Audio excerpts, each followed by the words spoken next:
Era la 1:47 de la madrugada cuando las puertas de vidrio del hospital se cerraron frente a mí. Tenía los nudillos partidos por el frío del norte, mis 9 horas de camino encima, la bolsa de tela café apretada contra el pecho, y en medio de esa sala de espera llena de caras que yo no conocía, la voz de mi hijo Rodrigo llegó clara, sin bajarla ni un poco. Mamá, mi esposa no quiere una suegra entrometida en la sala de parto. Mejor te quedas aquí afuera. Algunos bajaron la vista, otros me miraron fijo, sin moverse, como si estuvieran esperando a ver qué hacía yo. Una mujer con saco negro y pelo rizado se llevó los dedos a la boca. El ruido de la sala pareció detenerse un instante. Yo no dije nada. Apreté la bolsa contra mi pecho, bajé la cabeza y me di la vuelta. Salí del hospital sin decir una sola palabra. Ahora mismo, mientras te cuento esto, hay algo que todavía me cuesta poner en palabras, porque esa noche no fue la noche más difícil de mi vida. Lo que vino pocas horas después, con la misma luz fría de la mañana siguiente, fue lo que me cambió para siempre. Y tiene todo que ver con el sobre blanco que llevaba adentro de esa bolsa. Si alguna vez sentiste que alguien te borró del lugar donde más tenías derecho de estar, quédate conmigo, porque lo que yo hice con ese sobre es algo que nadie esperaba, ni mi propio hijo. Me llamo Patricia Morales, tengo 61 años. 40 de ellos los pasé parada frente a una máquina de coser, levantando a un hijo sola, con estas manos que hoy me tiemblan un poco al enhebrar la aguja, pero que nunca, ni un solo día, dejaron de trabajar. Y si eso te suena familiar, necesito que te quedes conmigo hasta el final. Porque esta historia no termina donde tú crees que termina. Antes de seguir, necesito pedirte algo muy sencillo. Si llegaste hasta aquí, suscríbete al canal si todavía no lo has hecho y deja tu me gusta en este video. Y cuéntame, ¿desde qué ciudad me estás escuchando ahora mismo? Escríbelo en los comentarios. Cada vez que leo esos mensajes, me sorprende hasta dónde llegan estas palabras. Quiero saber desde dónde me estás acompañando. Ahora déjame contarte quién era yo antes de esa noche. Nací en Torreón, Coahuila, en una casa de adobe, con piso de tierra y una ventana sin vidrio que mi madre tapaba con un plástico grueso cada invierno. Éramos 6 hermanos. Mi papá trabajaba en el campo desde las 5 de la mañana. Mi mamá cosía vestidos ajenos con la misma máquina Singer que todavía tengo guardada en el cuarto. Y yo aprendí a enhebrar una aguja antes de aprender a leer, porque en esa casa lo que servía era lo que producía. A los 16 años me casé con Ernesto Fuentes. Era un hombre tranquilo, de pocas palabras y mucho trabajo, de esos que no prometen lo que no pueden cumplir. Lo amé con la tranquilidad que dan los hombres buenos, pero se fue antes de tiempo. Un martes por la tarde, hace casi 30 años, salió a comprar cigarros y a 2 kilómetros de nuestra casa el corazón le dijo basta. Rodrigo tenía 11 años. Desde esa tarde, fui yo sola. Cosí uniformes escolares, trajes de quinceañera con encaje que pedía por catálogo, vestidos de novia que yo nunca iba a ponerme porque no había espacio en mi vida para nada más que el trabajo y ese niño. Puse mi tallercito en el cuarto de junto. 3 máquinas, una plancha industrial de vapor y un espejo largo con una rajadura en la esquina que tapé con cinta de tela y que nunca quité porque ya se me hizo parte del cuarto. Poco a poco el barrio me fue conociendo. Doña Patricia la costurera, la que arregla lo que parece que no tiene arreglo. Con esas costuras mandé a Rodrigo a la universidad. Medicina. Mi hijo, médico. El día de su graduación me puse mi vestido color vino, el único vestido bueno que tenía, y lloré de pie en la segunda fila porque la primera estaba ocupada y yo no quise quitarle el lugar a nadie. Rodrigo me buscó entre la gente después de la ceremonia, me abrazó fuerte y me dijo al oído: «Gracias, mamá, todo esto es tuyo». Guardé esas palabras. Las guardé muchos años adentro. Valeria llegó 2 años después de que él se graduó. Bonita, bien educada, de familia con dinero de la Ciudad de México. Al principio nos llevábamos bien, o eso creí yo. Me llamaba Doña Patricia, con una voz que sonaba a respeto. Traía flores a veces cuando venían de visita, pero había algo en la forma en que miraba mis manos, en que veía el taller, que yo nunca terminé de descifrar. Como cuando coses una tela que por fuera parece firme y por adentro ya lleva meses deshilachándose sin que nadie lo note. Los roces empezaron despacio, como siempre empiezan estas cosas. Una Navidad que no me invitaron porque iban a celebrar con la familia de Valeria. Un cumpleaños de Rodrigo que me avisaron tarde, cuando ya no había camión directo. Una llamada donde lo noté hablando con cuidado, midiendo cada palabra, como si alguien estuviera escuchando desde muy cerca. Yo callaba, siempre callaba. Me decía que era cosa de adaptarse, que los hijos se casan y uno tiene que aprender a soltar, que cada quien forma su propio hogar. Eso me repetía cada vez que la tristeza quería salir. Pero cuando Rodrigo me llamó para decirme que iba a ser abuela, algo dentro de mí se volvió a encender. Me senté en mi silla de la cocina, con las manos en la cara, y lloré de alegría. Esa misma semana empecé a apartar dinero. 20 pesos aquí, 50 allá, a veces 100 cuando me salía un trabajo grande. Lo fui guardando en un cajón de madera debajo de las telas, en un sobre blanco con mi letra grande y torcida. Para mi nieto. Con todo mi amor, tu abuela Patricia. Tardé 8 meses en juntar 30,000 pesos. No le dije nada a nadie. Quería sorprender. Quería llegar al hospital con ese sobre y dárselo a Rodrigo en ese primer momento de alegría, ese instante donde nada del pasado importa. Eso era todo lo que quería. Solo estar ahí. 3 semanas antes del parto, Valeria me llamó. Fue una llamada corta, de esas donde el silencio pesa más que las palabras. Me dijo que el parto iba a ser en un hospital de Monterrey, más moderno, mejor equipo. Me preguntó si iba a ir. Le dije que sí, que cómo no iba a ir. Hubo un silencio largo del otro lado. Después dijo, qué bueno, con una voz sin calor, y colgó. Debí haber escuchado ese silencio con mucha más atención. El día que me avisaron que Valeria había entrado en labor, tomé el primer autobús disponible. 9 horas. Me traje el sobre en el bolso, mi chamarra café, unas galletas de avena y la fotografía de Rodrigo de niño que siempre cargo en la cartera, la que le tomé el día que perdió su primer diente, y sonreía con ese hueco en la boca como si fuera la cosa más grande del mundo. Me dormí 2 veces en el camino y me desperté 2 veces, soñando con una carita que todavía no tenía nombre. Llegué a la 1:47 de la madrugada. Y ya sabes lo que pasó cuando llegué.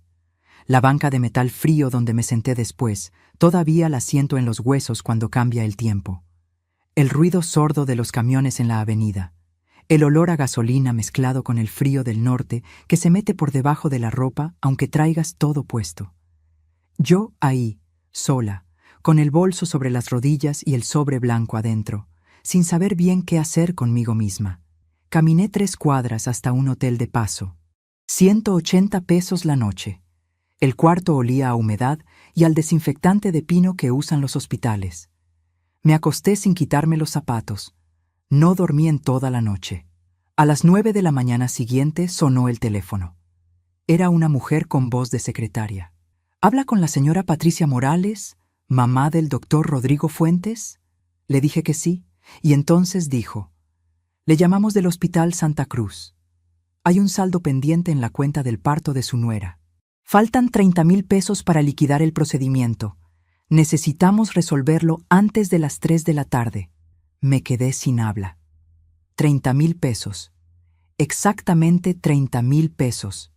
Metí la mano despacio dentro del bolso. Mis dedos encontraron el sobre. Lo saqué.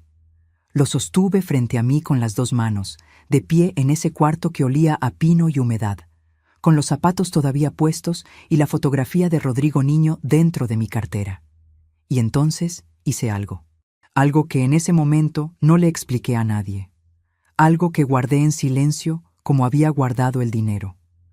Poco a poco, con paciencia, sin hacer escándalo, con esa calma que aprenden las mujeres que han cosido durante 40 años sin apuro.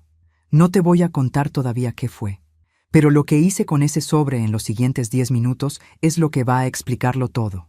Porque eso fue antes de que yo entendiera que ese sobre blanco, escrito con mi letra grande y torcida, con el nombre de un nieto que acababa de nacer sin que yo estuviera ahí, iba a convertirse en la decisión más poderosa de toda mi vida. Y nadie, ni Rodrigo, ni Valeria, ni nadie, lo vio venir. Había una época, cuando Rodrigo tenía como 4 años, en que yo me levantaba a las 5:30 de la mañana para tener el desayuno listo antes de que él abriera los ojos. No porque nadie me lo pidiera. Lo hacía porque quería que el primer olor que sintiera ese niño al despertar fuera el del frijol caliente con epazote y el café de olla hirviendo, ese café con piloncillo y canela que hacía mi madre y que yo aprendí a hacer igual, porque hay cosas que se heredan sin que nadie te las enseñe con palabras. Lo ponía a calentar a fuego bajo para que cuando Rodrigo cruzara descalzo el pasillo y llegara a la cocina frotándose los ojos, la primera bocanada de aire que entrara por su nariz fuera caliente y dulce y segura.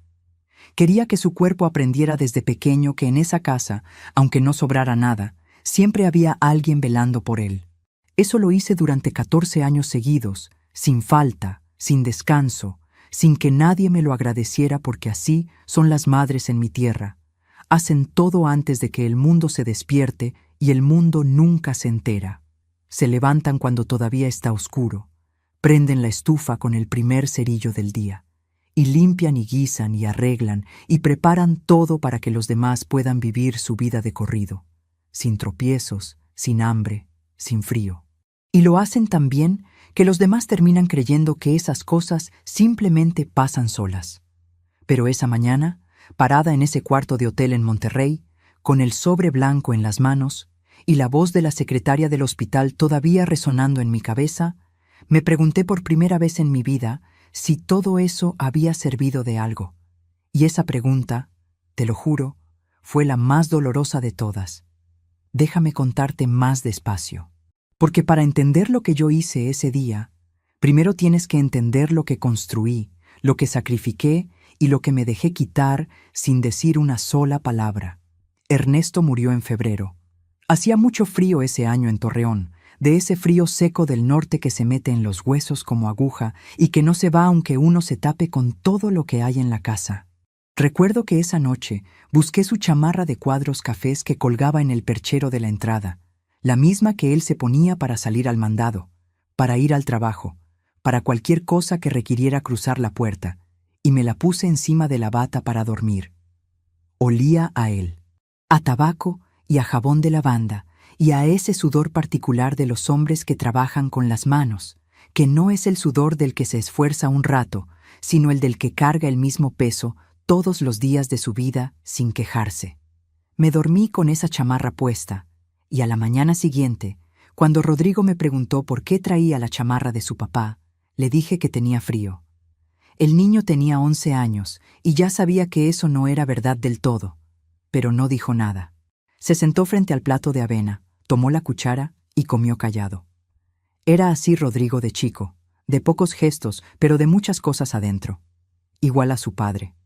Los primeros meses después de que Ernesto se fue, vecinas y comadres me llegaron con comida y compañía. Eso duran los duelos en los barrios, lo sabes tú bien si creciste en uno. 3 semanas de visitas, de tamales y de caldo de res, y después cada quien vuelve a su vida y tú te quedas sola con los platos sucios y el silencio. Un silencio distinto al de antes, porque antes el silencio era de alguien que iba a llegar. Este era de alguien que ya no iba a llegar nunca. Me vestí de negro 4 meses. No porque alguien me lo exigiera, sino porque en mi tierra así se guardaba el luto, y yo quería guardarlo bien. Quería que mi cuerpo dijera afuera lo que yo estaba viviendo adentro, que no hubiera confusión entre lo que yo sentía y lo que el mundo veía. Después guardé la ropa negra en una bolsa de plástico en el fondo del closet y me puse el delantal de siempre. Había que seguir. Saqué las 3 máquinas del cuarto de junto. La Singer de mi madre, que ya tenía más de 20 años, pero cosía derecho como nadie, esa máquina que mi madre había pedido a plazos cuando yo era chica y que llegó a la casa un martes en una caja de cartón tan grande que entre mi padre y el señor de la tienda batallaron para meterla por la puerta, y 2 máquinas rectas que había comprado a plazos el año anterior. Puse un letrero de cartón escrito con plumón negro en la ventana de la sala. Se cosen y arreglan prendas. Preguntar adentro. Y empezó el trabajo. Que si el vestido de la señora Cárdenas para la boda de su hija. Que si los uniformes del colegio Benito Juárez, porque la costurera del centro cobraba el doble. Que si el pantalón del señor del molino que engordó y ya no le cerraba la pretina.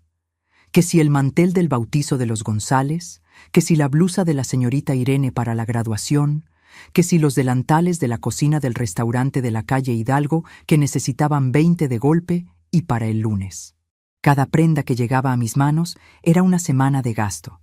Cada dobladillo, cada cierre cambiado, cada tela cortada a medida me iba dejando algo para el cajón donde guardaba el dinero de Rodrigo. Yo no gastaba en mí misma casi nada. Un par de zapatos negros de punta redonda que duré usando 8 años hasta que la suela se fue doblando por dentro y ya no tenían arreglo.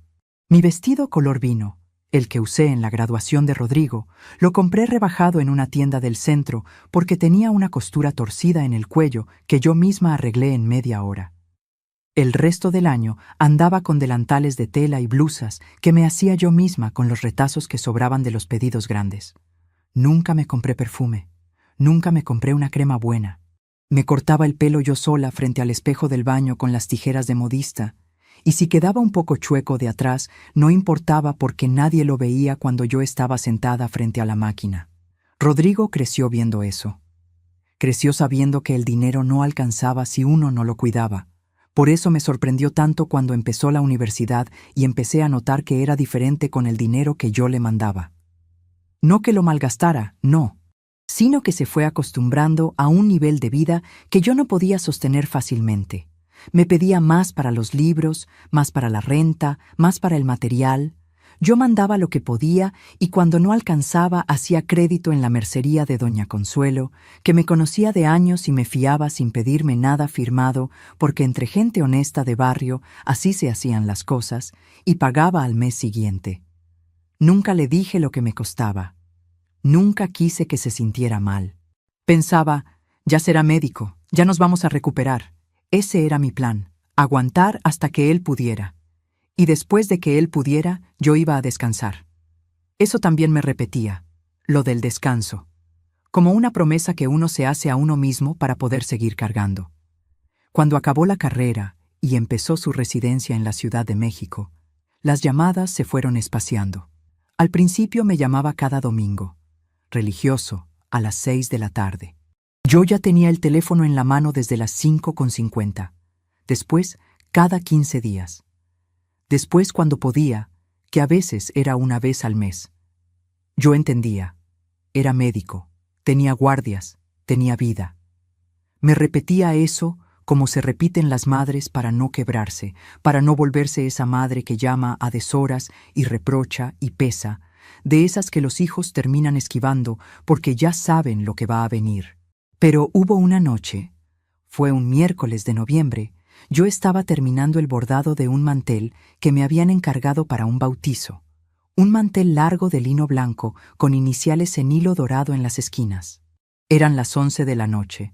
Tenía los anteojos puestos y las manos entumidas del frío, porque el calefactor de ese cuarto nunca calentaba del todo, y yo le ponía un trapo doblado debajo para que no se moviera en el piso, pero el calor igual se escapaba por la ventana, que no cerraba bien del lado izquierdo. Sonó el teléfono. Era Rodrigo. Pensé que algo malo había pasado, porque no era domingo, pero no. Me llamaba para decirme que había conocido a alguien, que se llamaba Valeria, que era de buena familia, que era muy bonita y muy inteligente y que quería que yo la conociera pronto. La voz le salía diferente, más ligera, con esa energía de los que acaban de encontrar algo que no sabían que estaban buscando. Esa noche dormí bien. Recé un rosario completo dándole gracias a Dios. La primera vez que vi a Valeria fue en la Ciudad de México. Rodrigo me mandó el camión de ida y vuelta y me avisó bien con tiempo para que yo pudiera arreglar mis cosas. Fui arreglada, con mi vestido vino, con el pelo recogido como siempre, con un pastel de 3 leches que hice yo misma desde la madrugada. remojando los bizcochos con la mezcla de cremas y echándole el merengue con la misma cuchara con que lo hacía mi madre, porque no quería llegar con las manos vacías. Ese pastel lo hice con todas mis ganas. Quería que supiera desde el primer día que yo era una mujer que daba lo mejor de sí a los que quería. El departamento de Rodrigo era grande, con ventanales que daban a la avenida y luz que entraba de lleno por las mañanas. Tenía muebles que yo no había visto nunca en vida real, de esos que salen en las revistas. Sofás de cuero claro, una lámpara de techo que parecía un árbol de metal, una mesa de comedor con sillas que no tenían respaldo. Cosas bonitas que yo no sabría combinar, pero que juntas se veían como algo pensado. Valeria estaba preciosa, con un vestido blanco sin mangas y el pelo suelto y liso como de anuncio de televisión. Me dio un abrazo ligero, de esos que son más de forma que de fondo, y me dijo: «Qué gusto conocerla, doña Patricia», con una voz tan educada que yo no supe si era cariño o protocolo. Pusimos el pastel en la mesa. Ella lo miró un momento y dijo: «Qué tierno», con una sonrisa pequeña, y después dijo que ella no comía azúcar, pero que seguro estaba delicioso. Me acuerdo que Rodrigo me buscó los ojos un segundo. No sé qué quiso decirme con esa mirada. Tal vez nada.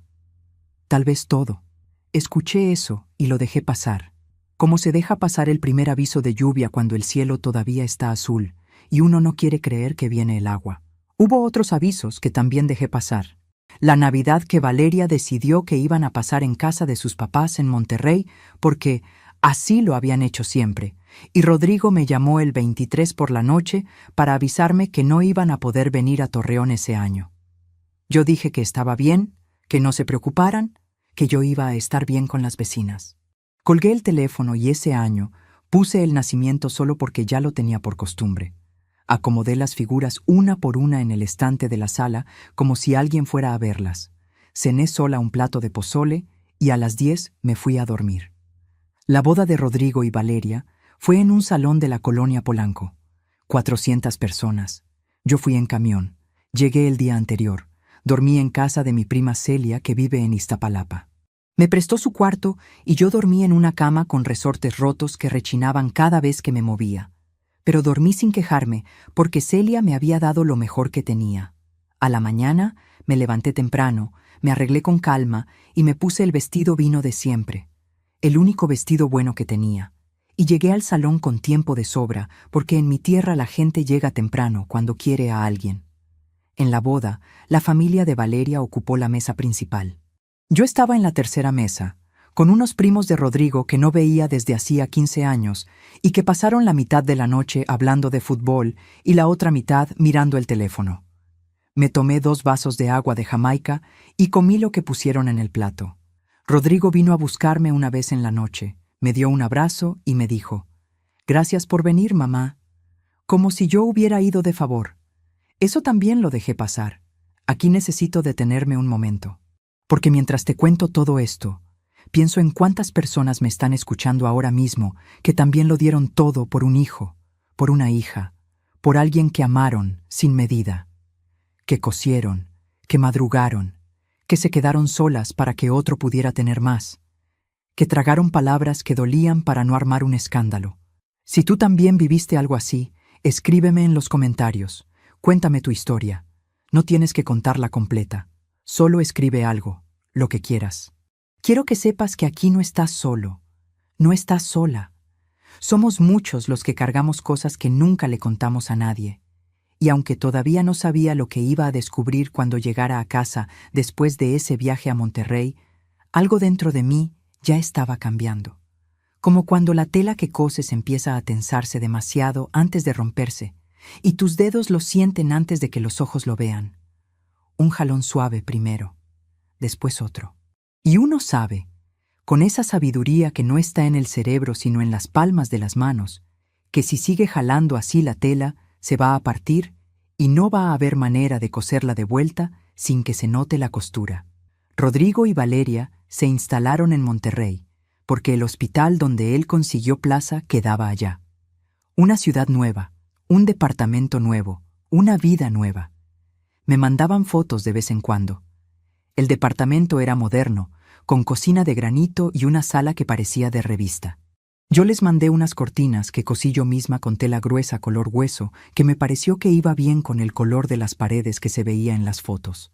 Las cosí en 3 noches, con cuidado, con las medidas exactas que Rodrigo me dio por teléfono, con un dobladillo en el borde de abajo, del que me siento orgullosa porque quedó perfecto y parejo de punta a punta. Valeria me mandó un mensaje que decía: «¡Qué detalle tan lindo, doña Patricia!». Las cortinas nunca aparecieron en ninguna foto del departamento. El año pasado, antes de que Valeria quedara embarazada, hubo un episodio que tendría que haberme dicho todo lo que necesitaba saber. Rodrigo me llamó un domingo, pero esta vez la voz la escuché diferente. Tensa, como cuando uno habla midiendo lo que dice porque tiene a alguien cerca escuchando, eligiendo cada palabra antes de soltarla para que no suene a lo que en realidad es. Me dijo que iban a hacer unos cambios en el departamento, que necesitaban dinero para la remodelación de la cocina, que si yo podía ayudarlos con algo. Le pregunté cuánto necesitaban. Me dijo 15,000 pesos. Yo tenía 16,000 en el cajón.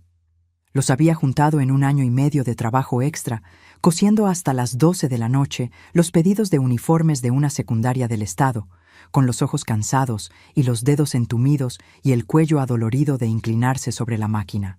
Le mandé 12,000. Los otros 4,000 los guardé para los gastos del mes. Rodrigo me dijo gracias.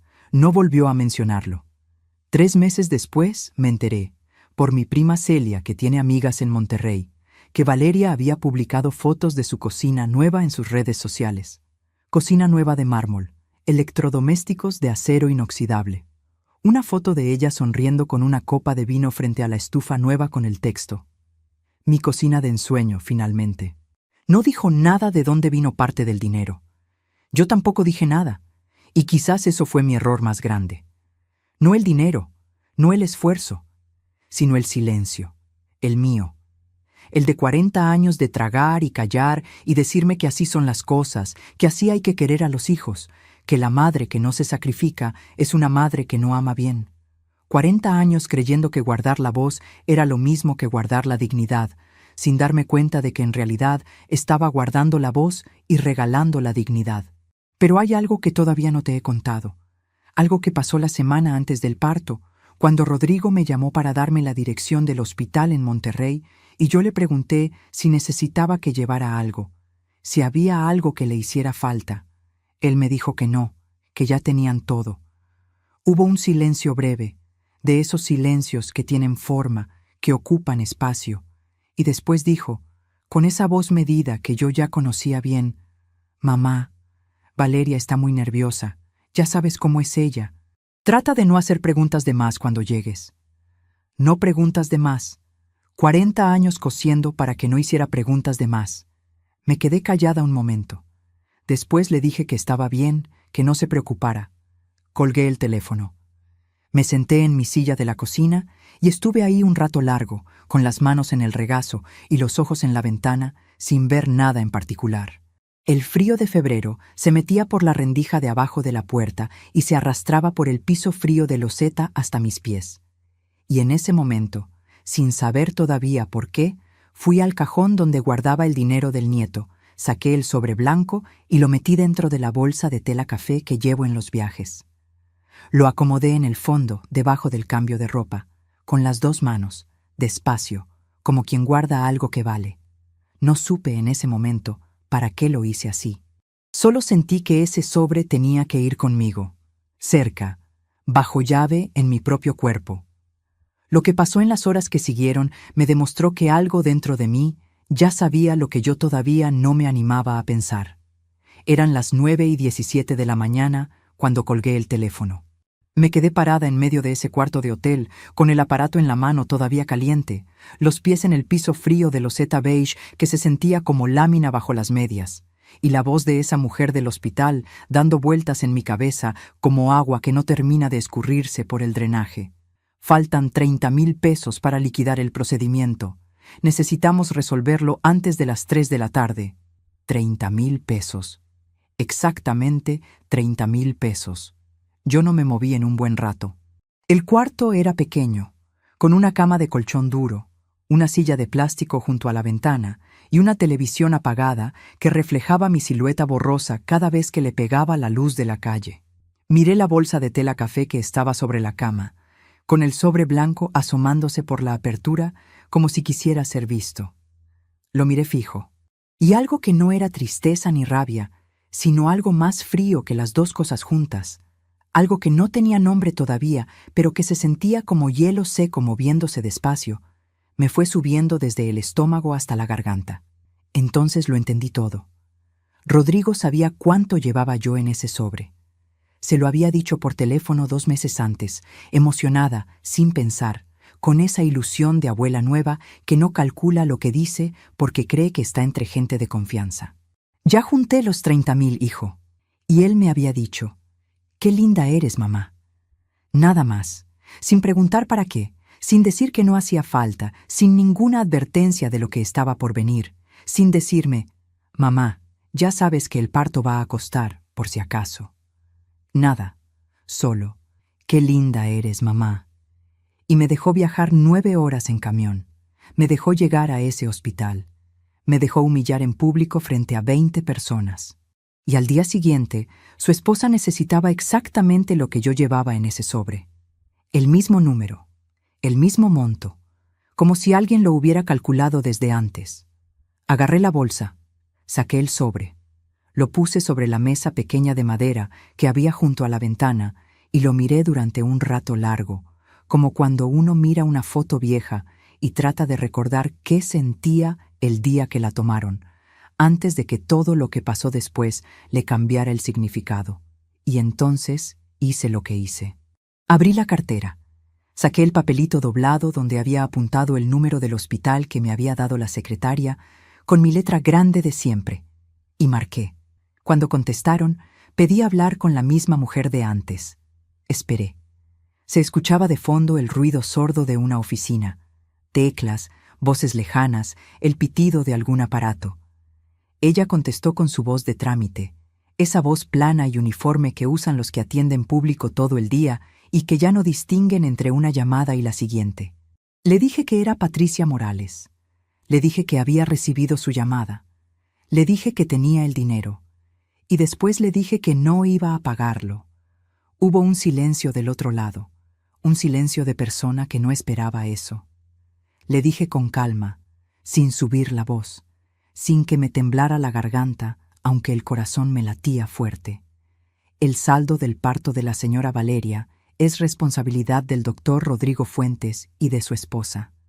Ese dinero que usted me mencionó no es mío. Yo no soy la responsable de esa cuenta. Le dije que si necesitaban hablar con alguien, que llamaran directamente al doctor Fuentes. Y colgué. Me temblaban las manos, pero eran unos temblores distintos a los del miedo, distintos a los de cuando uno hace algo que no quiere hacer.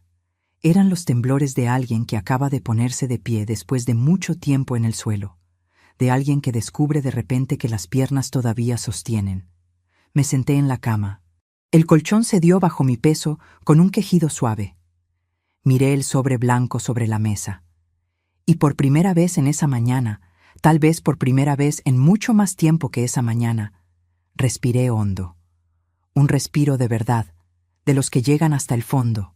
Antes de contarte lo que pasó en los minutos siguientes, necesito pedirte algo muy simple.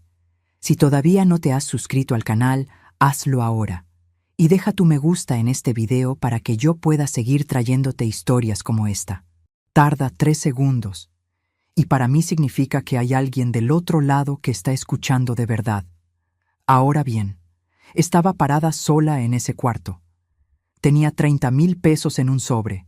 Tenía el corazón latiendo fuerte y los pies todavía fríos en la loseta beige y el olor a desinfectante de ese cuarto que ya conocía de memoria después de una noche entera sin dormir.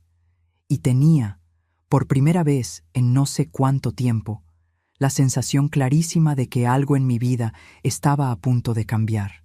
Pero todavía no sabía exactamente qué iba a hacer con ese cambio. El teléfono volvió a sonar a los 18 minutos. Era Rodrigo. Lo dejé repicar 3 veces. 4, 5. El sonido llenaba el cuarto pequeño y rebotaba en las paredes de pintura crema descascarada. Al sexto timbrazo contesté. Su voz venía distinta, no enojada todavía, más bien sorprendida, descolocada, como cuando uno no esperaba que la otra persona tuviera su propio criterio, como cuando uno lleva tanto tiempo sin encontrar resistencia que olvidó que la resistencia existe. Mamá, me acaban de llamar del hospital. ¿Qué pasó? Le dije. Nada, hijo, que les aclaré que yo no tengo ninguna cuenta pendiente con ellos. Silencio. Después su voz bajó un tono. Mamá, es que nosotros pensábamos... O sea, tú dijiste que ibas a traer el dinero para el nieto, y pues el gasto del hospital... Lo corté. Lo corté como nunca en mi vida había cortado una frase de Rodrigo, en 42 años de ser su madre, y sentí algo extraño al hacerlo. No culpa, sino una especie de claridad que dolía y aliviaba al mismo tiempo, como cuando se destapa algo que llevaba mucho tiempo cerrado. Le dije, ese dinero lo junté para mi nieto. No para pagar una cuenta que ustedes no me avisaron, no me pidieron, y de la que me enteré por una secretaria mientras estaba sola en un cuarto de hotel, un día después de que me dejaron afuera del hospital, como si fuera una visita no deseada, después de 9 horas de camión. Más silencio. Un silencio que pesaba diferente al anterior. Rodrigo, le dije, ¿sabes a qué hora llegué a casa de tu abuela cuando naciste tú? Eran las 2 de la mañana. Tu papá me trajo en el coche desde el hospital, con nieve en el vidrio de atrás, porque ese febrero heló fuerte. Y lo primero que hizo tu abuela Consuelo fue abrir la puerta antes de que tocáramos, porque llevaba horas sentada en la sala esperando, con el rosario en la mano y la lámpara de la entrada prendida para que viéramos la casa desde la calle. Me dio un abrazo que me dolió porque tenía las costuras recién puestas. Y te cargó. Te cargó y lloró callada, parada en el pasillo, sin meterse, sin opinar, sin pedir explicaciones. Solo te cargó. No dije nada más. Esperé. Dejé que eso se asentara en el silencio como se asienta el sedimento en el agua cuando uno deja de moverla. Rodrigo dijo, «Mamá, ahorita no es el momento para...» «Ya sé que no es el momento», le dije. «Para mí tampoco fue el momento anoche, pero pasó igual». Colgué. Me quedé parada junto a la ventana con la palma apoyada en el vidrio frío. Afuera había una avenida ancha con tráfico de mañana, ese tráfico denso y ruidoso de las ciudades grandes que no para nunca. Un puesto de tacos en la esquina de enfrente, con el humo del comal saliendo recto hacia arriba porque el aire estaba quieto y sin viento. Una señora con mandil azul barriendo su banqueta, con esa cadencia lenta y regular de quien hace lo mismo todas las mañanas desde hace años. Un perro echado junto a una jardinera de cemento, sin moverse, con los ojos entreabiertos. Cosas normales de un martes normal en una ciudad que no era la mía y que, sin embargo, en ese momento me pareció más familiar que nunca, porque la normalidad es igual en todas partes cuando uno la mira desde adentro de un dolor real. Y ahí fue cuando algo se terminó de romper adentro de mí. No de la manera que duele hasta que no se puede más, sino de la manera que libera, de la manera en que se rompe la costra de una herida que por fin terminó de cerrar por dentro. 40 años cargando sin quejarme. 40 años creyendo que el amor de madre se mide por cuánto aguanta una, por cuánto calla, por cuánto pone en un cajón para dárselo al otro sin que el otro tenga que pedirlo, sin que el otro tenga siquiera que darse cuenta del esfuerzo que costó juntar ese cajón. Pensé en la Singer de mi mamá, en los uniformes escolares cosidos a medianoche con los ojos que ya no aguantaban, en los 4,000 pesos que me guardé cuando le mandé 12, no por tacañería, sino porque si los mandaba todos, no tenía para comer la semana siguiente, y eso nunca se lo conté. Pensé en la boda en Polanco y en la silla de la tercera mesa, en el «qué linda eres, mamá», dicho sin preguntar nada más, en las cortinas color hueso que nunca aparecieron en ninguna foto. Y pensé en el sobre. Lo tomé de la mesa. Lo sostuve un momento con las 2 manos. Después lo metí de vuelta a la bolsa con calma, sin apuro. Lo abroché. Llamé a la central de autobuses. El próximo camión a Torreón salía a las 11:45. Tenía poco más de 2 horas. Hice mi bolsa pequeña, que tampoco había deshecho del todo porque algo en mí había sabido desde la noche anterior que no iba a quedarme mucho tiempo. Metí la chamarra, guardé las galletas de avena que me habían sobrado del viaje, doblé la blusa de cambio. Metí la mano al bolsillo de la maleta lateral y ahí encontré la fotografía de Rodrigo de niño, la del diente perdido y la sonrisa con el hueco en medio. Esa sonrisa que solo tienen los niños de 6 años que acaban de perder algo y no saben todavía que duele. La miré un buen rato, más del que había planeado. La guardé de vuelta, pero no la dejé en el cuarto. La guardé en la cartera, donde siempre, donde la llevo desde hace más de 30 años, detrás de la credencial del IMSS y delante del papelito con el teléfono del doctor Herrera. Porque lo que yo estaba decidiendo no tenía nada que ver con dejar de amar a mi hijo. Tenía que ver con dejar de desaparecer para que él pudiera brillar. Con entender, a los 61 años, que yo también tenía derecho a estar en el cuarto. Pagué el cuarto, 180 pesos. La señora de la recepción, una mujer joven con el cabello recogido y unas ojeras que decían que llevaba muchas horas de turno, me dio el cambio sin mirarme, con los ojos ya en la siguiente cosa. Caminé 3 cuadras con mi bolsa hasta la central. El frío de la mañana todavía no se había ido del todo y el sol brillaba pero sin calentar. Ese sol traicionero del norte que uno ve y cree que va a entrar en calor y no entra. Me compré un café de máquina en un vasito de unicel. Amargo, aguado, demasiado caliente para tomarlo de un trago. Lo tomé de a poco, parada junto a una columna de la sala de espera, viendo a la gente ir y venir con sus maletas y sus bolsas y sus niños y sus caras de quien tiene a dónde ir. Altavoces que anunciaban salidas. El olor a fritanga del puesto de comida del fondo mezclado con el diésel de los camiones en los andenes. Ruido de ruedas de maleta en el piso de granito. A las 11:22 me llamó Rodrigo otra vez. Esta vez no contesté. Guardé el teléfono en la bolsa exterior de la chamarra y lo dejé ahí, vibrando solo. A las 11:31 me llegó un mensaje de texto. No lo abrí ahí. Lo guardé para después, cuando ya estuviera en el camino, cuando ya el kilómetro de distancia entre él y yo fuera creciendo solo sin que yo tuviera que hacer nada, sin que yo tuviera que poner de mi parte ni una sola cosa para alejarnos. Subí al autobús. Fila 4, ventana derecha. Me acomodé el bolso en las piernas. Las manos sobre el bolso. Mis manos con las marcas de 40 años de aguja y tijera y plancha de vapor, con los nudillos que se agrietan en invierno y que sanan solos porque yo nunca me he puesto crema con constancia, con esa vena gruesa que me sale en el dorso de la mano derecha cuando aprieto y que Ernesto me acariciaba a veces sin decir nada, solo pasando el dedo despacio de un extremo al otro como si leyera algo escrito en braille que solo él podía descifrar. El autobús arrancó. Monterrey se fue quedando atrás por la ventana.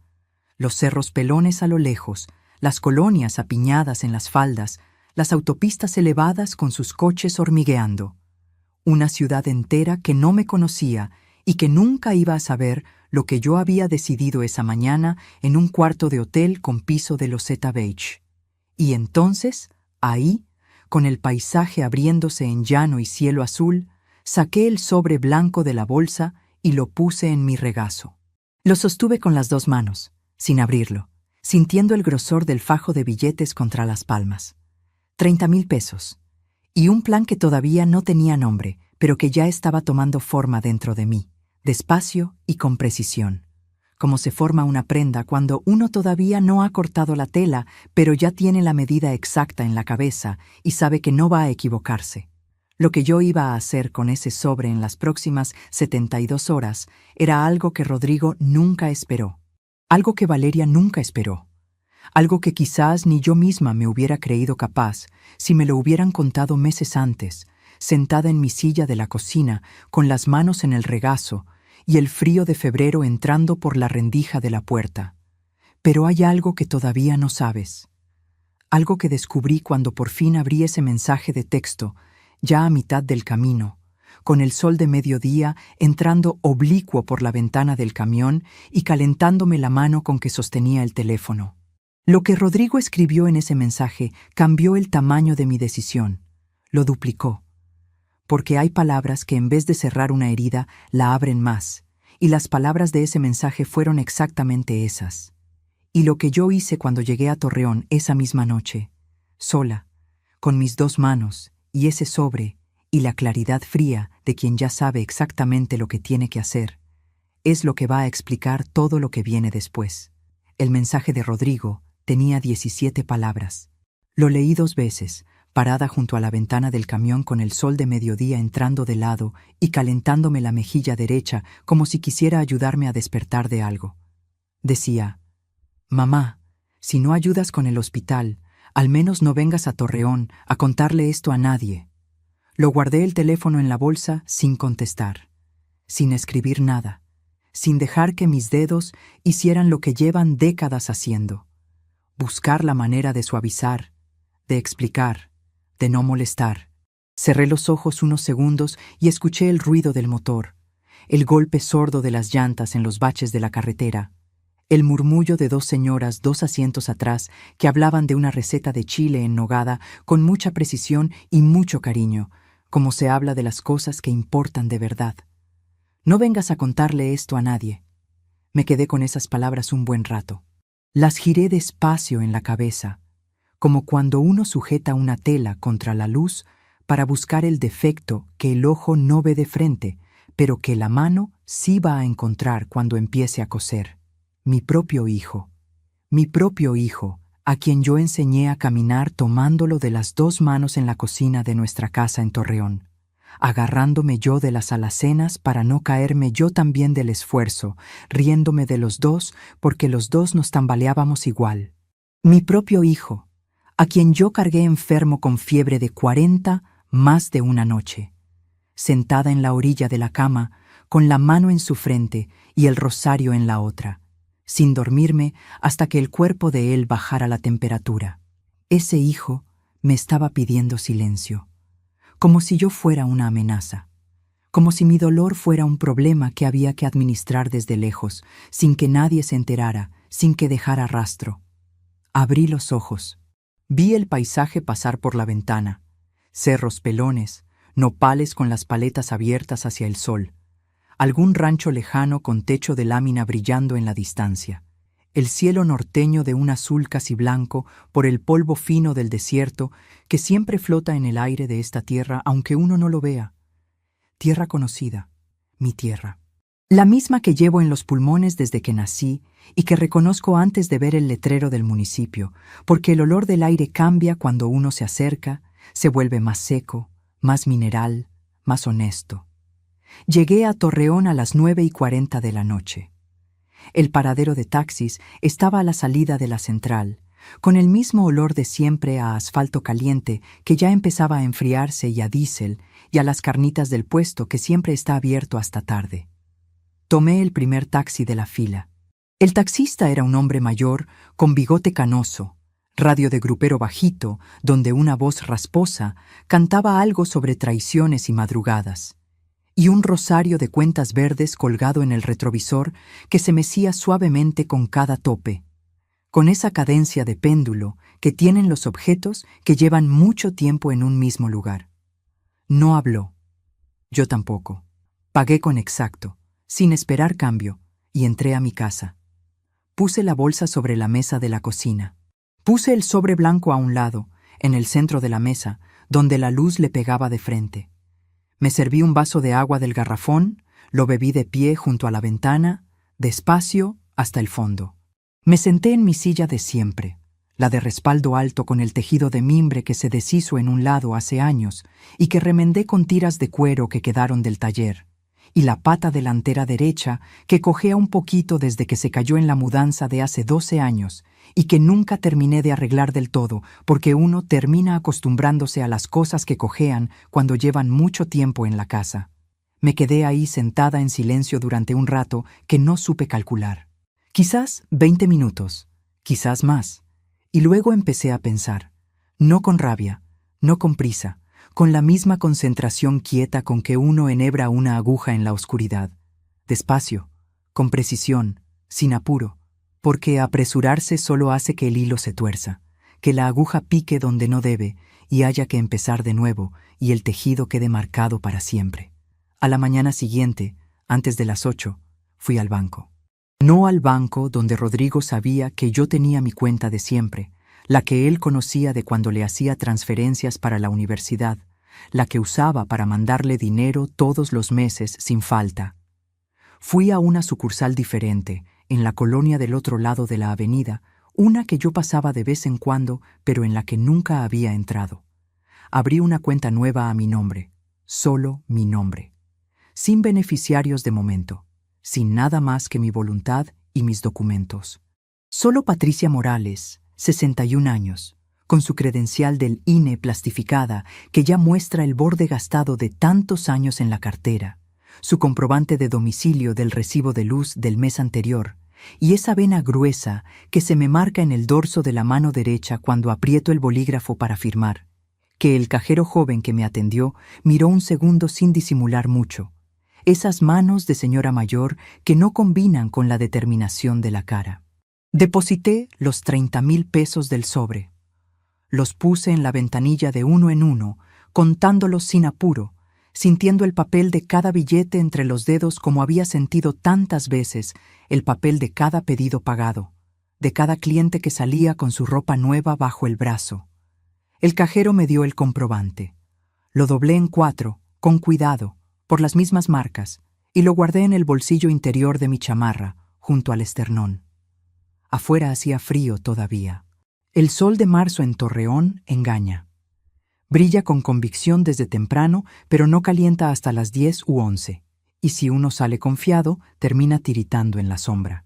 Caminé 2 cuadras con paso firme hasta el estudio del licenciado Garza, que lleva más de 20 años en el mismo local de la calle Morelos, entre la papelería y la farmacia de la esquina, con su letrero de lámina azul con letras blancas, que yo habré visto cientos de veces sin necesitarlo hasta ese día. Tuve que esperar 40 minutos sentada en una silla de plástico verde afuera de su oficina, escuchando el murmullo apagado de una conversación que salía por la puerta entrecerrada, pero no me importó. Tenía todo el tiempo que necesitaba. Por primera vez en mucho tiempo nadie esperaba nada de mí en ningún lado. Cuando entré, el licenciado Garza levantó la vista de sus papeles y me miró por encima de sus anteojos de media luna con esa expresión de hombre que ya vio muchas cosas y aprendió a no sorprenderse de nada. Me dijo: «Doña Patricia, ¿qué la trae por acá?». Le dije que quería hacer un testamento. Él no pestañeó. Asintió despacio, con la cabeza inclinada, como quien reconoce algo que ya esperaba, aunque no supiera cuándo iba a llegar. Sacó sus papeles del cajón de arriba. Saqué yo los míos de la bolsa. Y durante 1 hora y cuarto estuvimos trabajando en silencio concentrado. Él haciendo preguntas precisas y yo respondiendo con la misma precisión, trabajando juntos en lo más importante que yo había construido en 61 años, que no era el dinero del cajón, ni las escrituras de la casa, ni las 3 máquinas del taller. Era la decisión clara y firmada de quién iba a recibir qué, bajo qué condiciones y en qué momento, con mi firma y mi voluntad completa, sin que nadie me lo pidiera, ni me lo apresurara, ni me lo quitara de las manos. Cuando salí del estudio del licenciado Garza, eran las 12:15 del mediodía y el sol ya calentaba de verdad. Me compré un taco de canasta en el puesto de la esquina de la calle Hidalgo, el mismo puesto que está ahí desde que yo era joven, con el mismo hombre mayor que lo atiende desde siempre, ahora con el pelo completamente blanco, pero con el mismo mandil de rayas. Un taco de frijoles con todo, envuelto en papel de estraza translúcido de la grasa, con el aceite manchándome los dedos índice y pulgar. Me lo comí parada en la banqueta, sin buscar dónde sentarme, con el sol en la cara y el ruido de la calle alrededor. Hacía mucho tiempo que un taco me había sabido así, a algo más que comida. Los días siguientes Rodrigo llamó 4 veces. No contesté ninguna. Me llegaron 2 mensajes de voz que quedaron sin abrir toda la noche. Los escuché al día siguiente, una sola vez cada uno, sentada en el taller con las manos quietas sobre las rodillas y las máquinas apagadas a mi alrededor. El primero era de voz tensa pero controlada, de alguien que ensayó lo que iba a decir antes de grabar. Pedía que habláramos, que no dejáramos las cosas así, que él quería explicarme, El segundo era diferente, más corto. Se le oía más nervioso, con la voz un poco más alta de lo que él hubiera querido, diciendo que el hospital había mandado la cuenta a cobranza y que la situación se estaba complicando y que necesitaban resolver eso cuanto antes. No contesté ninguno. Los borré y seguí con mi día. Lo que sí hice, esa misma tarde, fue llamar a mi comadre Refugio. Refugio que vive a 4 calles de mi casa, que me conoce desde que teníamos 20 años y el cabello negro y las rodillas sin dolor, que estuvo cuando murió Ernesto y no se fue a los 15 días como todos, sino que se quedó 3 semanas más viniendo a tomar café sin avisarme, solo tocaba, y si yo abría estaba, y si no abría, se iba sin reclamar. Le dije que necesitaba que me acompañara a hacer una cosa. Ella no preguntó qué cosa, ni por qué, ni si estaba bien. Solo dijo: ahorita te paso a buscar. Refugio es así. Lleva 40 años siendo así.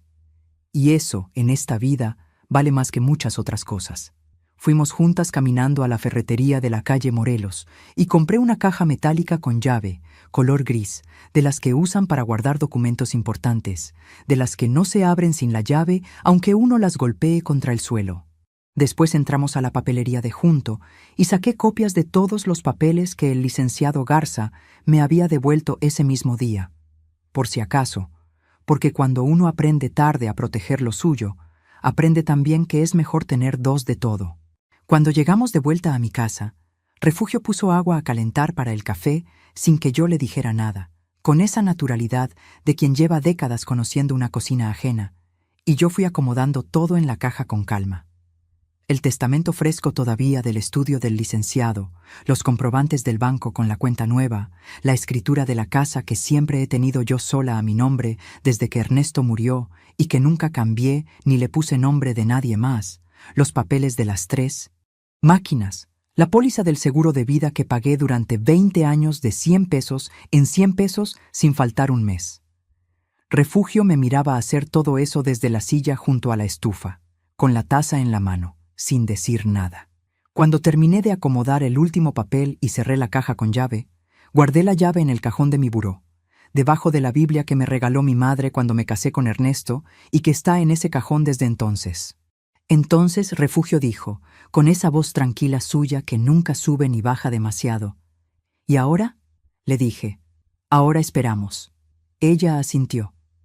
Tomó un sorbo de café, y ninguna de las dos dijo nada más, que es la manera en que las mujeres que se conocen de verdad se dicen todo. No tuve que esperar mucho. A los 5 días apareció Rodrigo. No me avisó, no mandó mensaje. Llegó en su coche, un sedán gris oscuro que yo no había visto nunca porque lo había comprado el año anterior sin mencionármelo, como tantas otras cosas de su vida que ya no me mencionaba, y tocó el timbre de mi casa a las 4:22 de la tarde de un jueves, cuando el sol ya bajaba y empezaba a hacer esa luz naranja del norte que a mí siempre me ha parecido la más honesta del día. Fui a abrir. Lo vi parado en la puerta con su chamarra de médico, sin el logo del hospital, las manos metidas en los bolsillos, los hombros un poco hacia adentro, como quien carga algo invisible encima. El pelo igual al de su papá cuando tenía su edad, negro con las primeras hebras grises en las sienes que antes de los 40 años le fastidiaban y que yo siempre le dije que le daban seriedad. Se veía cansado. No el cansancio de las guardias y los turnos largos, sino ese otro cansancio más profundo que no se quita con dormir, el que viene de cargar algo que pesa y no saber dónde ponerlo. Lo dejé entrar sin decir nada.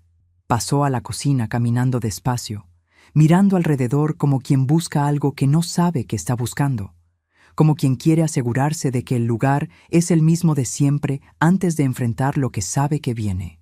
Vio las máquinas en el taller de junto, la plancha de vapor, el espejo rajado con la cinta de tela que lleva ahí desde antes de que él naciera.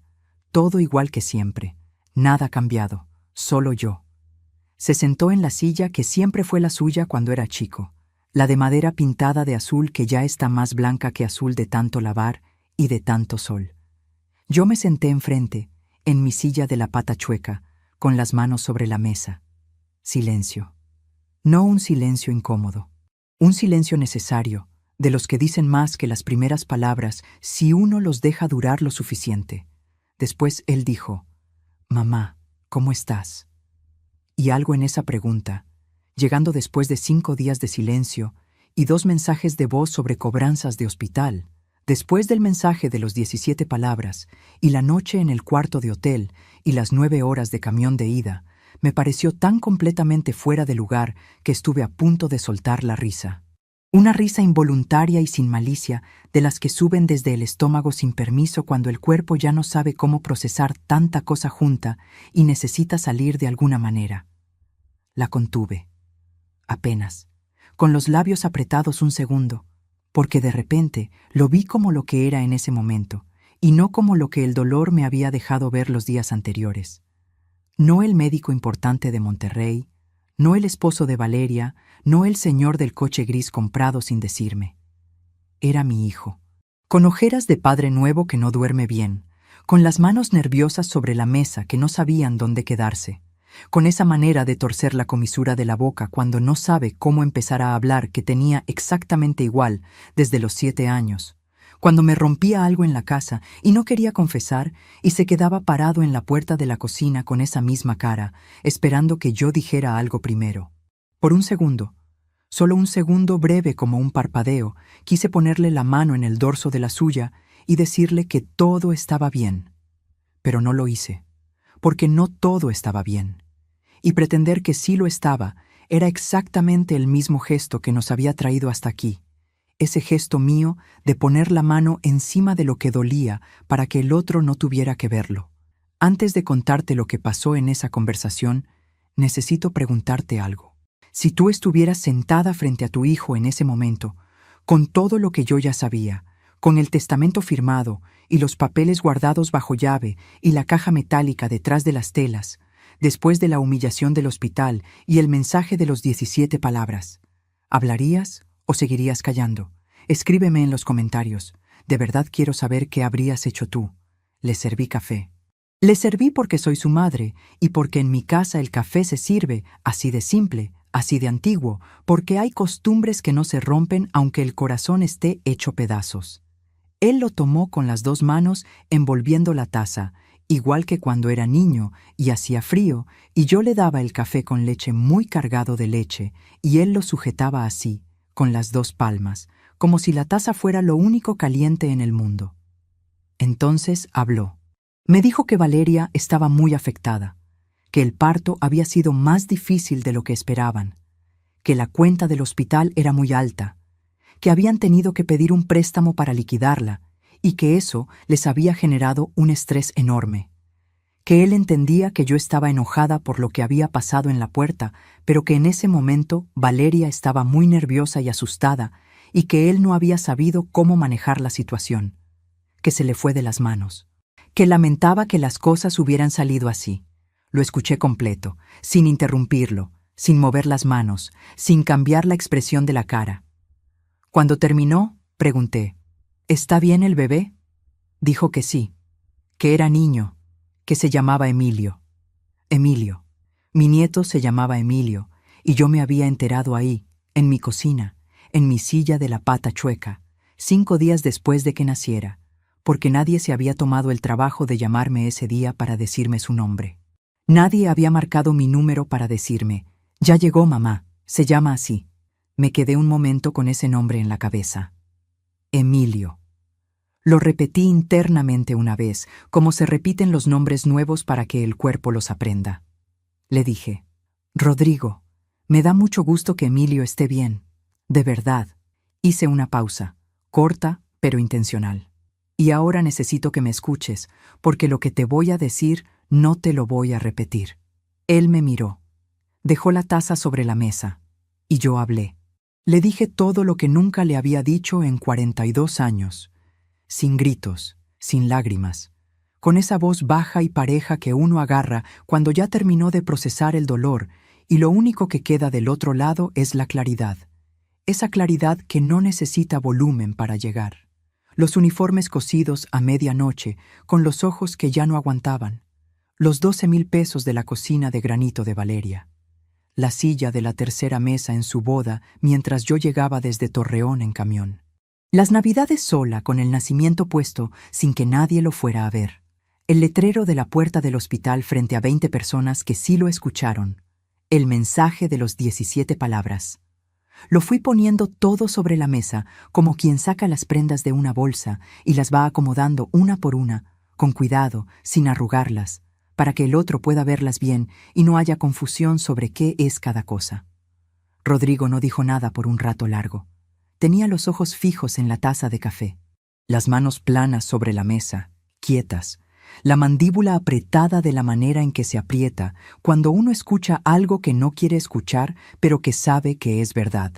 Después dijo, con la voz más pequeña que yo le había escuchado desde que era niño con fiebre: «Mamá, yo no sabía que te sentías así».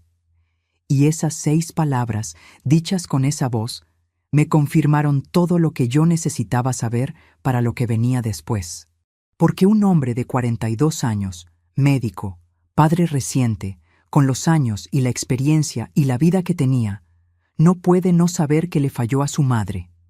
No puede no saber que la humilló frente a 20 personas en la puerta de un hospital. Puede no haber querido hacerlo. Puede haberlo hecho por miedo a su esposa, por comodidad, por no saber o no querer poner límites en el lugar correcto. Todo eso puede ser verdad al mismo tiempo.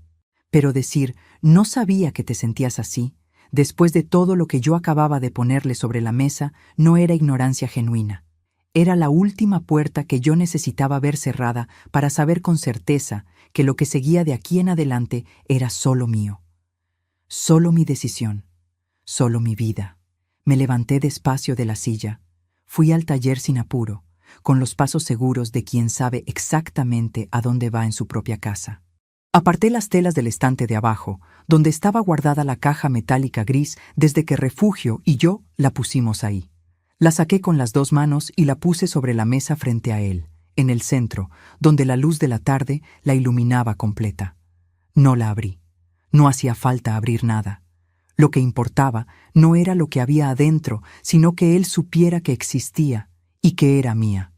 Solo le dije, con la misma voz baja y pareja de antes: «Adentro están mis papeles, Rodrigo, todo lo que construí, todo lo que tengo, y todo lo que decidí hacer con ello». Él la miró un momento.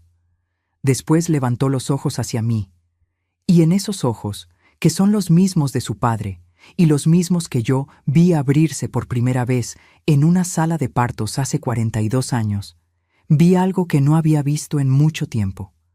Lo que él dijo en ese momento, le digo ahora a quienes me están escuchando, fue lo último que yo esperaba escuchar de su boca. Lo que Rodrigo dijo fue: «Mamá, tengo miedo de perderte». No dijo nada del dinero, no dijo nada del hospital. No dijo nada del testamento ni de la caja metálica que estaba sobre la mesa frente a él. Dijo eso, con esa voz pequeña de 7 años que a veces le vuelve cuando baja la guardia, y con los ojos que no se atrevían a sostener los míos. Me quedé callada, no porque no supiera qué contestar, sino porque esas palabras merecían el espacio que nunca les habíamos dado en 42 años de ser madre e hijo. Después le dije: «Yo también, Rodrigo. Siempre tuve miedo de perderte. Por eso nunca dije nada». Él parpadeó. Se le movió algo en la mandíbula.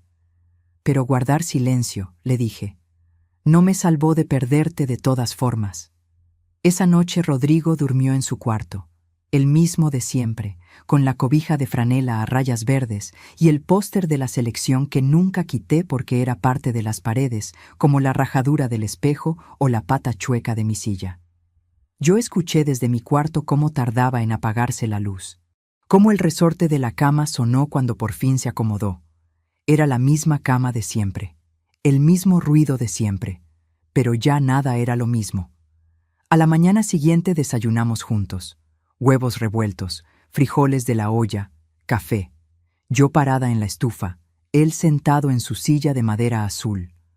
Como cuando tenía 12 años y yo le preguntaba cómo le había ido en la escuela, y él me contaba todo con esa emoción que tienen los niños antes de aprender que hay cosas que mejor no se cuentan.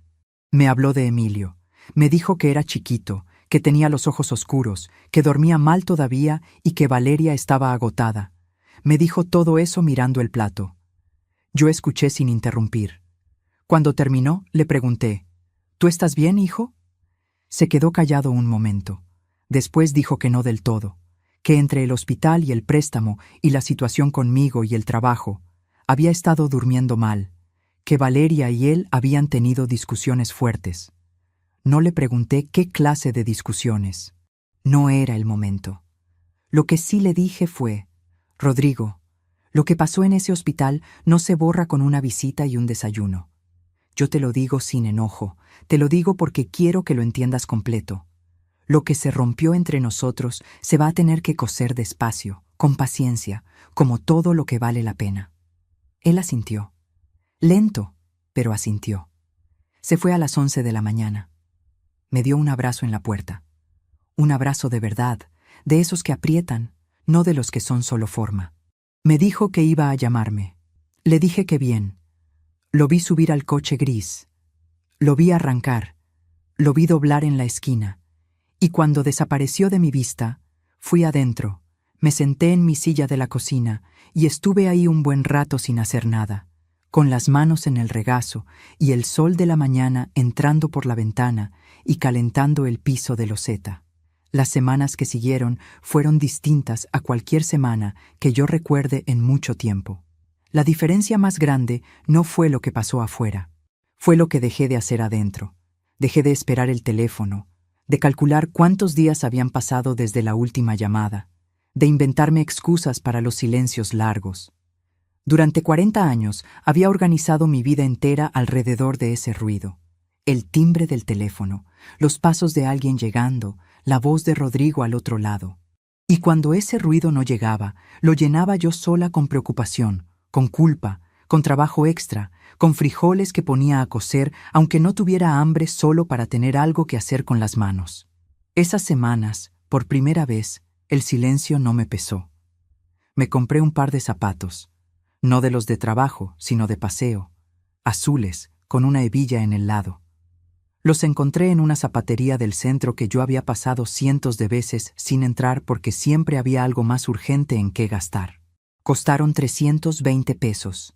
Los pagué sin dudar, sin hacer el cálculo mental de a cuántos uniformes escolares equivalían. Salí de la tienda con la cajita bajo el brazo y me fui al Parque Venustiano Carranza, que queda a 7 cuadras de mi casa y a donde no iba desde no sé cuánto tiempo. Me senté en una banca bajo un árbol grande, con mis zapatos azules puestos y la cajita vacía a un lado, y me quedé ahí viendo a la gente pasar. Una señora mayor con su perro. 2 niños corriendo detrás de una pelota. Un señor leyendo el periódico doblado en 4. Cosas normales de un miércoles por la tarde. Y pensé, ¿cuántas veces habré pasado por aquí sin verlo? ¿Cuántas veces habré tenido este parque a 7 cuadras y no haberme dado el permiso de llegar hasta él sin una razón que lo justificara? Refugio me empezó a llamar más seguido. Tomábamos café en su casa o en la mía. Había tardes en que solo bordábamos juntas sin hablar demasiado, con el radio de fondo y la luz de la tarde entrando por la ventana, y eso era suficiente. Más que suficiente. A las 3 semanas de la visita de Rodrigo, Valeria me llamó. No me lo esperaba.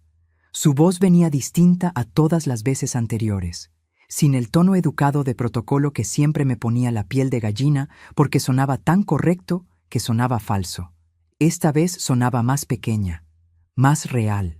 Me dijo que quería pedirme disculpas por lo que había pasado en la puerta del hospital, que había sido una decisión que tomaron en un momento de mucho estrés y que no había medido las consecuencias, que lo sentía. La escuché completo.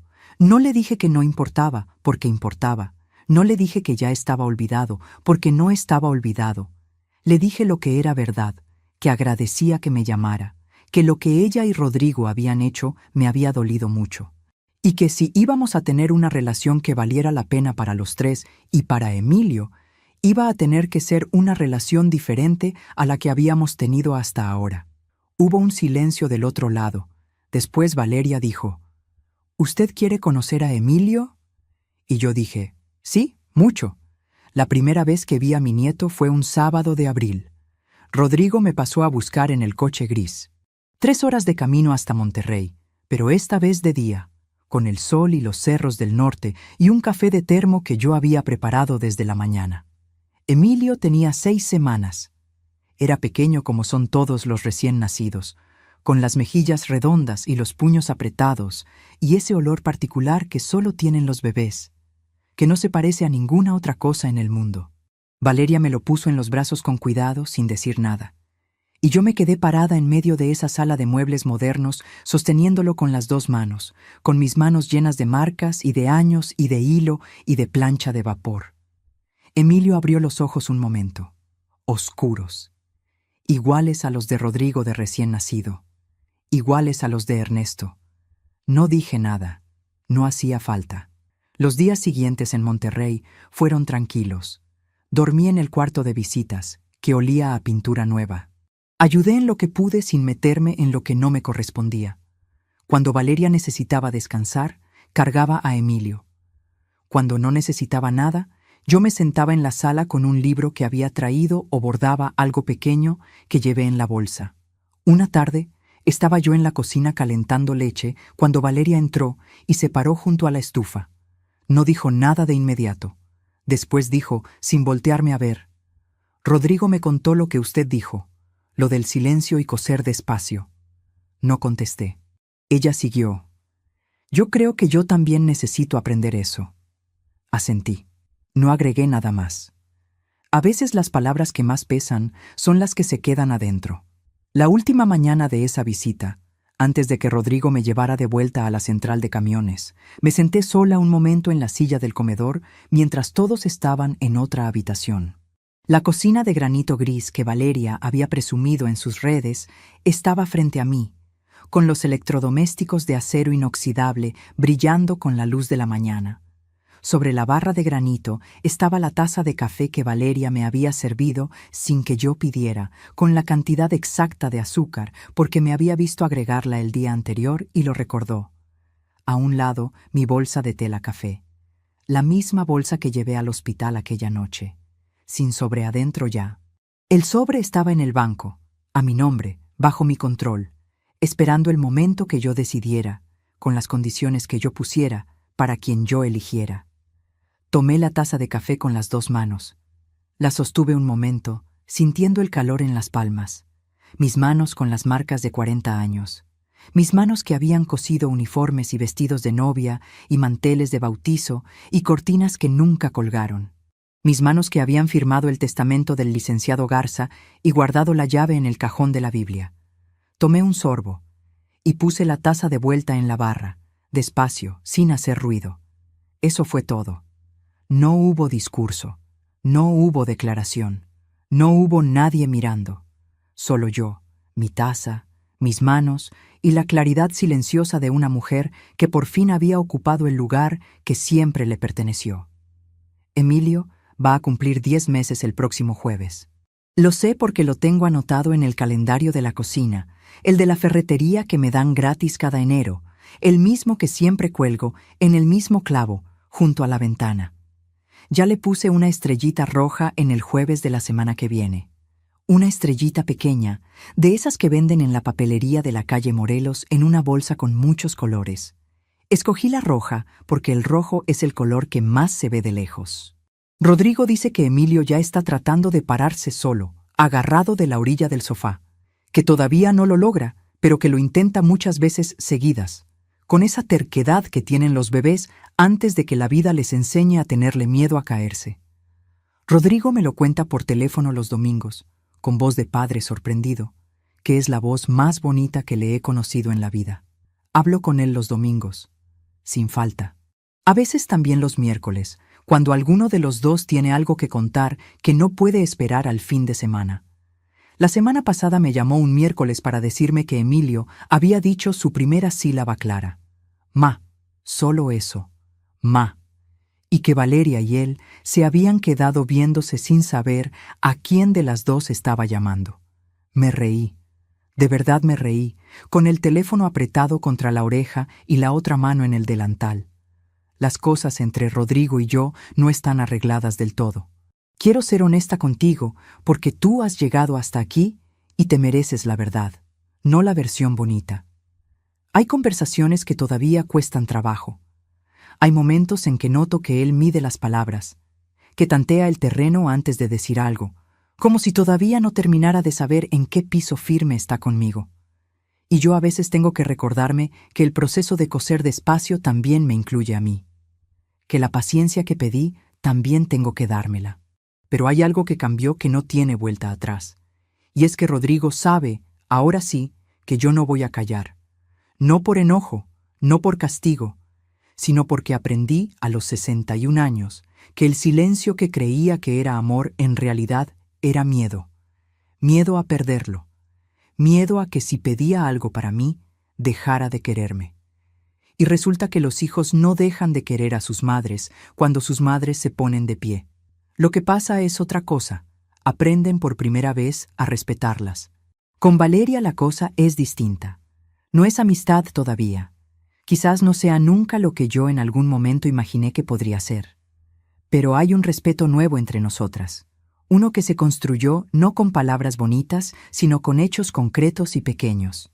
Ella me pregunta antes de tomar decisiones que me involucran. Yo no opino cuando no me preguntan. Las dos sabemos en qué espacio estamos paradas, y las dos, creo, estamos aprendiendo a quedarnos en el nuestro sin pisarle el terreno a la otra. El mes pasado fui a Monterrey un fin de semana. Dormí en el cuarto de visitas que ya huele a algo familiar, no tan nuevo como la primera vez. Cargué a Emilio 2 horas seguidas una tarde mientras Valeria dormía, sentada en el sillón grande de la sala con él dormido sobre mi pecho, su respiración de bebé subiendo y bajando contra mi esternón, sus puños pequeños apretados contra mi blusa. No prendí el televisor, no revisé el teléfono. Estuve ahí 2 horas nomás siendo su abuela. Y eso, lo que parece tan sencillo, fue lo más grande que he hecho en mucho tiempo. Cuando volví a Torreón ese domingo por la noche, entré a mi casa, puse la bolsa de viaje en el piso y me quedé un momento parada en la cocina a oscuras antes de prender la luz. Sentí el olor de la casa, a tela, a café, a madera vieja, a esa especie de silencio particular que tienen las casas cuando uno ha vivido en ellas muchos años y los muros ya guardan algo de uno adentro. Prendí la luz. Fui al taller. Me senté frente a la Singer de mi madre. La misma Singer de más de 50 años, con el pedal de metal y la aguja que brilla cuando le pega bien la luz. Puse las manos sobre la tapa sin abrirla todavía. Solo las puse ahí, sintiendo el metal fresco bajo las palmas. Y pensé en todo lo que estas manos habían hecho sin que nadie lo viera. ¿Cuántos uniformes? ¿Cuántos vestidos? ¿Cuántos cierres cambiados? ¿Cuántas costuras a medianoche con el barrio dormido y Rodrigo dormido y yo sola con la máquina y el hilo y la lámpara de cuello flexible que compramos Ernesto y yo en la ferretería el año que nos casamos y que todavía funciona? Pensé en todas las veces que guardé el dinero en el cajón, en todas las veces que callé cuando debí hablar, en todas las veces que puse a otro primero sin preguntarme siquiera si yo quería ir segunda, y pensé en el sobre blanco. En ese sobre que salió de ese cajón y viajó 9 horas conmigo y vio lo que vio en la puerta de ese hospital y al día siguiente, en vez de ir a pagar una deuda que no era mía, fue a una cuenta bancaria a mi nombre, en una sucursal distinta, con mi firma sola. Ese sobre no era solo dinero. Era la primera vez en décadas que yo decidí a dónde iba lo que yo había construido. Hay algo que aprendí en todo este tiempo que quisiera contarte, tú que me has acompañado hasta aquí. No sé si eres madre o padre, abuela o abuelo, o si simplemente reconociste en algún momento de esta historia algo que tú también has vivido. Pero lo que aprendí es esto, y lo digo con toda la sencillez que tengo. Amar no es lo mismo que desaparecer. Que una madre que existe, que tiene voz, que pide lo que le corresponde y pone límites con claridad, no es una madre difícil. Es una madre que enseña con el cuerpo entero lo que es la dignidad. Y los hijos, aunque a veces tarden, aprenden. Yo tardé 61 años en entender que tenía derecho a estar en la primera fila. No sé cuántos años llevas tú cargando en silencio algo que ya debería tener voz. Si esta historia te tocó algo adentro, Si en algún momento sentiste que estabas escuchando algo que también tú has vivido, déjame tu me gusta en este video. No te lo pido por un número. Te lo pido porque quiero saber que hay alguien del otro lado que entiende lo que es darlo todo durante años y aprender, quizás tarde pero no demasiado tarde, que todavía hay tiempo para vivir para uno mismo. Suscríbete al canal para que la próxima historia también llegue hasta ti. Y si conoces a alguien que necesita escuchar esto hoy, una amiga, una hermana, tu mamá, tu vecina, compártelo con ella. Porque a veces la historia de otra mujer nos da el valor que a nosotras nos faltaba para hacer lo que siempre supimos que teníamos que hacer. Emilio va a aprender a pararse solo el próximo jueves, o quizás el miércoles, o quizás mañana. Y cuando lo haga, su abuela Patricia va a estar ahí para verlo, de pie, con sus zapatos azules puestos.